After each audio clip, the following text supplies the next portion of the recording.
Hello दोस्तों, नमस्कार। आपका आपके अपने चैनल एमएस स्टडी में आपका स्वागत है। पिछली कक्षा में हम लोगों ने बाल्यावस्था की प्रश्नोत्तरी पढ़ी थी। आज हम लोग किशोरावस्था की संपूर्ण व्याख्या के बारे में पढ़ेंगे और ये सभी परीक्षाओं के लिए, जो भी शिक्षक भर्ती परीक्षाएं होती, चाहे टेट हो, सी टेट हो या आने वाली अभी परीक्षा डीएलएड, उसके लिए महत्वपूर्ण है और इसको आप लोग अच्छे से पढ़िएगा। यदि वीडियो पसंद आए तो लाइक और सब्सक्राइब कीजिए और अपने दोस्तों में शेयर कीजिए। बिना समय गवाए हम लोग क्लास को शुरू करते हैं। बाल्यावस्था तथा प्रौढ़ावस्था की मध्य की अवस्था किशोरावस्था कहलाती है। कहने का आशय ये है, जैसा कि बाल्यावस्था हम लोग पढ़ चुके हैं, बाल्यावस्था और जो है प्रौढ़ावस्था के बीच का जो काल होता है वह समय किशोरावस्था कहलाती है। यह अवस्था बाल्यावस्था और किशोरावस्था का ऐसा संधिकाल होती है जिसमें बालक रह जाता है और ना ही प्रौढ़ बन पाता है। कहने का मतलब बालक ना बालक रह जाता है और ना ही प्रौढ़ बन पाता है। घर में ऐसी स्थितियां उत्पन्न होती हैं कभी कभी कि बच्चे से अगर गलती हो गई तो घर के लोग कहते हैं कि तुम इतने बड़े हो गए हो, तुम्हारी समझ में नहीं आता है, तुमने ऐसा गलत काम क्यों किया। लेकिन कभी कभी ऐसी परिस्थितियां भी आती हैं कि जब कोई सलाह मशवरा बड़े लोग घर के करते हैं, अगर किशोर उनके बीच में पहुंच जाता है तो घर के लोग समझाते हैं कि तुम अभी बहुत छोटे हो, इन बातों में मत आओ, तुम्हारी समझ में नहीं आएंगी ये बातें। तो किशोर समझ नहीं पाता कि वो कब बड़ा हो रहा है और कब छोटा है। उसके मस्तिष्क में ये द्वंद्व चलता रहता है। किशोरावस्था अंग्रेजी के एडोलसेंस का हिंदी रूपांतर है और एडोलसेंस लैटिन भाषा के एडोल्स केयर से बना हुआ है, जिसका अर्थ होता है परिपक्वता की ओर ले जाना, यानी मेच्योरिटी वाला में जाना, परिपक्व होना। यह अवस्था 12 से 18 वर्ष तक चलती है और कुछ मनोवैज्ञानिक मानते हैं 13 से 19 वर्ष, क्योंकि कई मनोवैज्ञानिकों ने कहा है कि किशोरावस्था टीनेजर्स होती है, इसलिए 13 से लेकर 19 तक। कन्फ्यूज मत होइए, परीक्षा में यदि आए कि किशोरावस्था का समय, तो दोनों में एक ही दिया रहेगा, या तो 12 से 18 वर्ष दिया रहेगा या 13 से 19 वर्ष, दोनों एक साथ नहीं देंगे आपको। इसलिए आपकी परीक्षा में जो ऑप्शन हो 12 से 18 होगा तो इसको क्लिक करिए, इसको टिक कीजिए। यदि 13 से 19 हो तो उसको आप टिक करिए, एक ही टिक करना है। अब हम बात करते हैं किशोरावस्था के बारे में। मनोवैज्ञानिकों ने अपने विचार क्या क्या दिए हुए हैं। जैसे क्रो एंड क्रो महोदय ने कहा है, किशोर ही वर्तमान की शक्ति और भावी आशा को प्रस्तुत करता है। यानी वर्तमान की शक्ति, जो समय चल रहा होता है, उसकी वो ऊर्जा होते हैं, और आने वाले भविष्य की आशा, यानी भविष्य में ऐसा होगा, बच्चा ऐसा बनेगा, ये चीज़ हमें दिखाई देती है। अब हम बात करते हैं किलपैट्रिक महोदय ने किशोरावस्था के बारे में क्या विचार दिया है। उन्होंने कहा किशोरावस्था जीवन का सबसे कठिन काल है। किलपैट्रिक महोदय ने बताया सबसे कठिन काल, क्योंकि यहाँ पर दो अवस्थाओं के संधि का समय होता है, यानी बाल्यावस्था और प्रौढ़ावस्था के जो है संधि का समय किशोरावस्था होता है। बच्चा इस समय स्वयं को समझ नहीं पाता है कि मैं बड़ा हूँ या छोटा हूँ। अब बात करते हैं वैलेंटाइन महोदय। वैलेंटाइन महोदय ने बताया है किशोरावस्था व्यक्तिगत व घनिष्ठ मित्रता की अवस्था है। इन्होंने बताया व्यक्तिगत व घनिष्ठ मित्रता की अवस्था है। किशोरावस्था में बालक बहुत ही घनिष्ठ मित्र बनाता है, पक्की दोस्ती करता है। अब बात करते हैं स्टैनली हॉल की। स्टैनली हॉल महोदय ने कहा है किशोरावस्था दबाव, तनाव, तूफानों व संघर्ष की अवस्था है। यानी किशोरावस्था में बहुत ही दबाव रहता है, बालक तनाव में भी रहता है, और एक उनके अंदर इतनी ऊर्जा होती है कि एक तूफान जैसी स्थिति उनके सामने होती है। इतने ऊर्जावान होते हैं, किसी भी कार्य में अगर लग जाएंगे तो उस कार्य को पूर्णता तक पहुंचा देते हैं। और संघर्ष की अवस्था, वेरी इंपॉर्टेंट परिभाषा है ये। क्या बताया है? संघर्ष की अवस्था। और ये जो है मानसिक रूप से संघर्ष करते रहते हैं। अब हम बात करते हैं किशोरावस्था के अन्य नाम, यानी अन्य कौन कौन से नाम हैं। तो सबसे पहला नाम है मूर्त चिंतन की अवस्था। दूसरा है जीवन का सबसे कठिन काल। तीसरा नाम है समस्याओं की अवस्था। बच्चे के अंदर तरह तरह की समस्याएं आती रहती हैं, इसलिए समस्याओं की अवस्था कहा गया। द्रुत एवं तीव्र विकास की अवस्था। विकास बहुत तीव्र गति से और जल्दी जल्दी होता है। उसका शारीरिक विकास, मानसिक विकास, यानी चौमुखी विकास तीव्र गति से होता है। स्वर्णकाल, इस समय बच्चे का एक तरीके से गोल्डन टाइम होता है, वो सारी चीज़ों से रूबरू होता है। अब आगे बसंत ऋतु, शैशवावस्था को, किशोरावस्था को बसंत ऋतु भी कहते हैं। प्रबल दबाव और तनाव की अवस्था, इस समय बालक पर दबाव भी होता है और तनाव की स्थिति भी रहती है, क्योंकि घर के लोग उसको कभी बड़ा बना देते हैं, कभी छोटा बना देते हैं। संवेगात्मक परिवर्तन की अवस्था, इस समय संवेगों में बालक के परिवर्तन होता है। कभी वो प्रसन्न रहता है, कभी नाराज हो जाता है। किसी कार्य को करने में लगा तो मन लगा कर करेगा, अगर किसी ने कुछ कह दिया तुरंत नाराज होकर उस कार्य को वहीं छोड़ देता है। अगला नाम है एज ऑफ ब्यूटी, इस समय बालक बालिकाएं अपने आप को सुंदर दिखने के लिए विभिन्न प्रकार के कार्यों को करते हैं कि समाज में हमारी एक अलग पहचान बने, अलग छाप छोड़ें हम। आत्मसम्मान व आत्मस्वीकृत की अवस्था, किशोर समाज में अपना आत्मसम्मान बरकरार रखना चाहता है, आत्मसम्मान पाना चाहता है और आत्मस्वीकृति, अपनी बात को स्वीकृत करवाना चाहता है।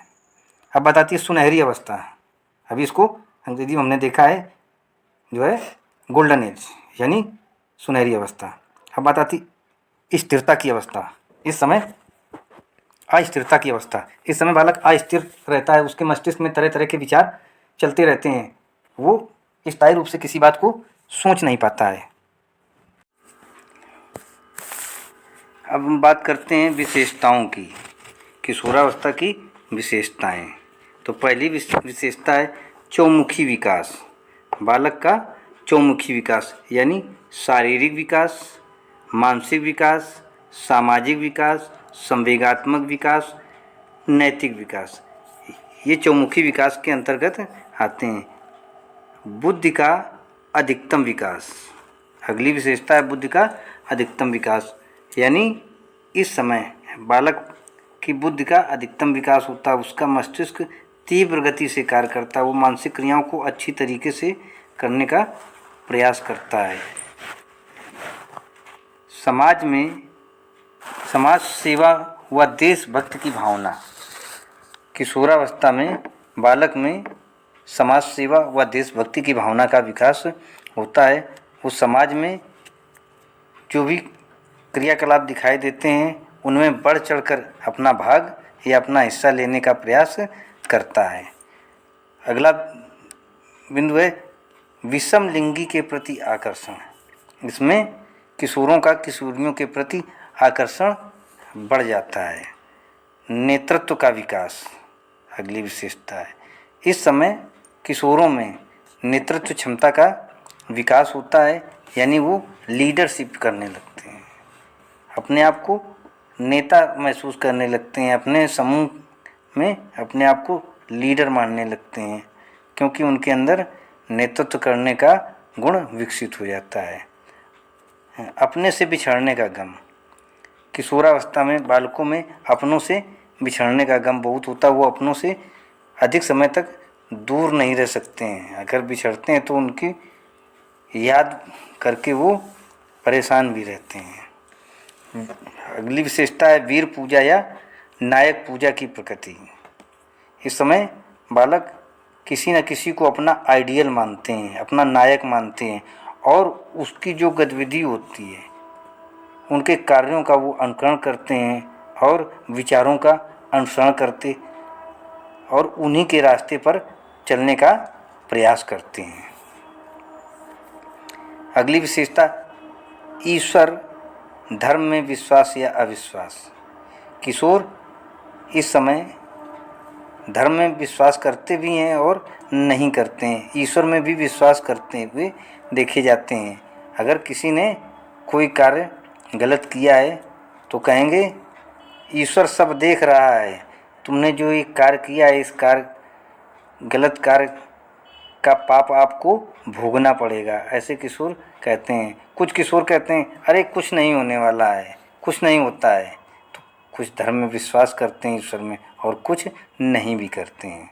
अगली विशेषता है आत्मसम्मान को महत्व, किशोर आत्मसम्मान को जो है महत्व देते हैं कि सभी लोग जो है हमारा सम्मान करें, जहाँ हम जाएं सभी लोग हमारा सम्मान करें, हमें मानें, हमें सम्मान दें। अगली विशेषता है दिवा स्वप्न और कल्पनाशीलता। किशोर दिवा स्वप्न में झूलता रहता है। वो दिन में ही स्वप्न देखता है, आज मैं 4 व्हीलर से चल रहा हूँ, मेरे पास गाड़ी है, बंगला है, नौकर हैं, चाकर हैं। ऐसी वो कल्पनाएं करते हुए दिन में स्वप्न देखते रहते हैं। अगली विशेषता है मानसिक स्वतंत्रता व विद्रोह की स्थिति।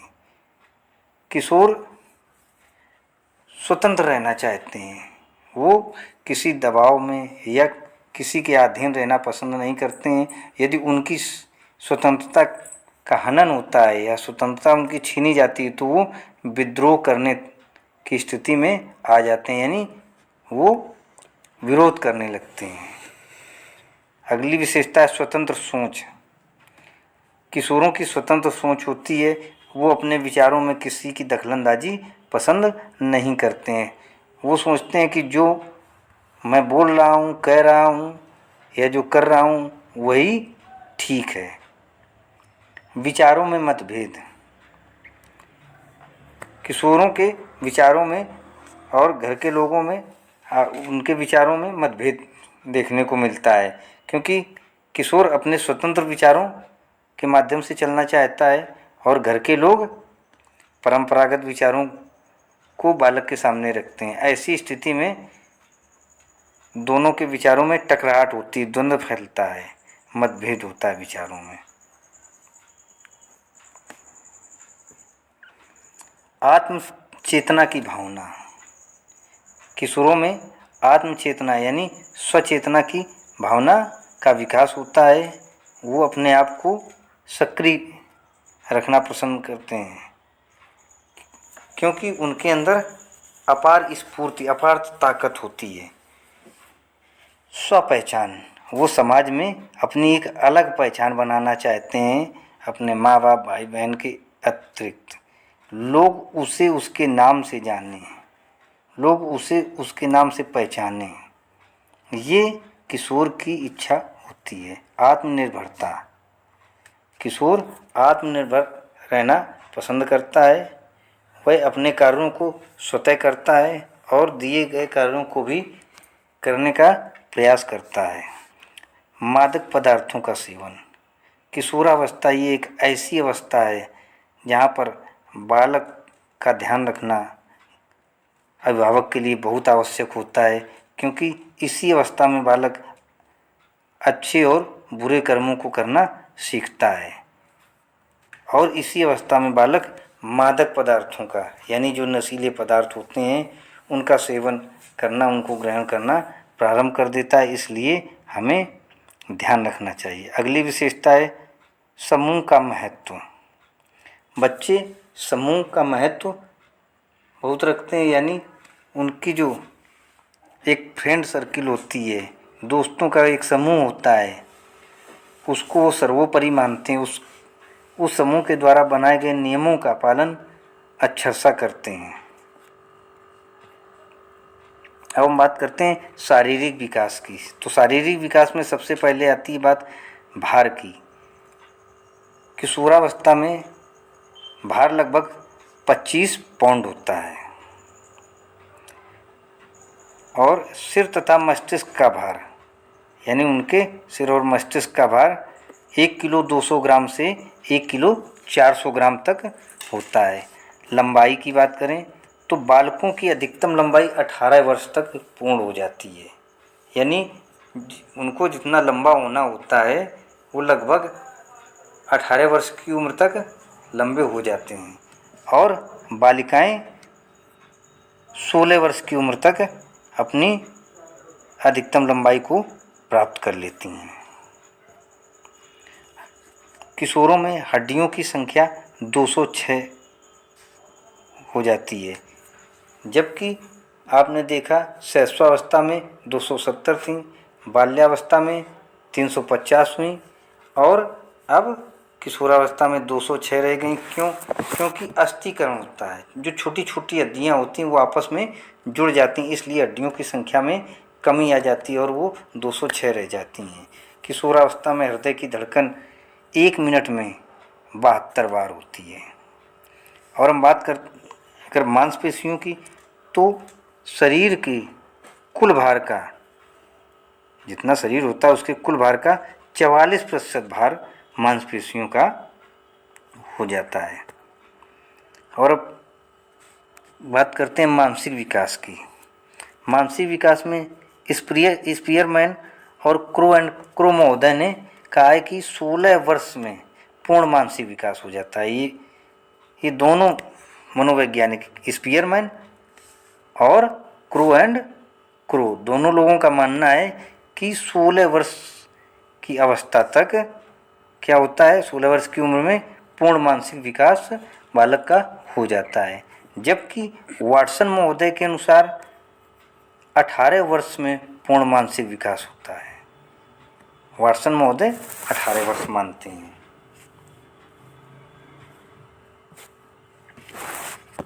अब हम बात करते हैं मानसिक विकास के अंतर्गत बुद्धि का अधिकतम विकास। किशोरावस्था में बुद्धि का अधिकतम विकास हो जाता है। कल्पना शक्ति, किशोरों में कल्पना शक्ति का विकास बहुत अधिक होता है, वो कल्पना लोक में ही जीते हैं। अब बात आती है एकाग्रता। किशोरों में मानसिक विकास के साथ साथ एकाग्रता भी आने लगती है और वो एकाग्र होकर किसी भी विषय वस्तु या चीज़ों को पढ़ते हैं, अध्ययन करते हैं। विभिन्न रुचियाँ, किशोरावस्था में बालकों में विभिन्न रुचियाँ उत्पन्न हो जाती हैं।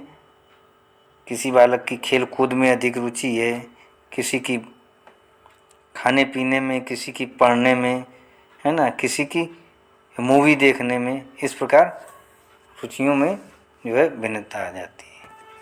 अब बात करते हैं सामाजिक विकास की। सामाजिक विकास में सामाजिक भावना का उदय, यानी समाज में रहकर वो समाज का अंग बन जाते हैं और उनके अंदर प्रेम, सहयोग, सहानुभूति, विश्व बंधुता जैसी भावनाओं का उदय होता है, जिसके माध्यम से वो समाज में एक अपनी अलग पहचान बनाने का प्रयास करते हैं। भिन्नता में स्थायित्व, यानी जो उनके अंदर भिन्नताएं होती हैं उनमें स्थायित्व आने लगता है, क्योंकि वो एक अब सामाजिक प्राणी बन रहे हैं। समाज के जो है स्थायी सदस्य के रूप में अपने आप को प्रस्तुत कर रहे हैं। समायोजन की स्थिरता, बालकों में अब समायोजन, सामाजिक विकास होने के साथ साथ समायोजन की भी स्थिरता आने लगती है। वो अपने आप को समायोजन में अस्थिरता, यहाँ पर अस्थिरता होना था, इस समाज में स्थिरता लिख गया है।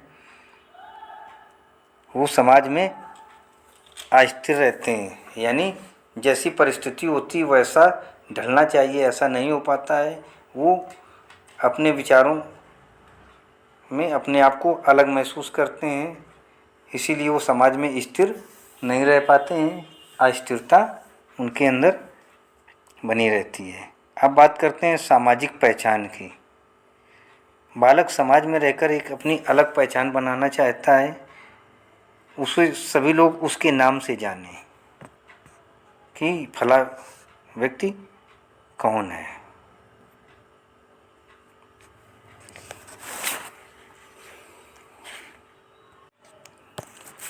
अगर आपको वीडियो अच्छा लगे तो लाइक और सब्सक्राइब ज़रूर कीजिएगा। Thank you.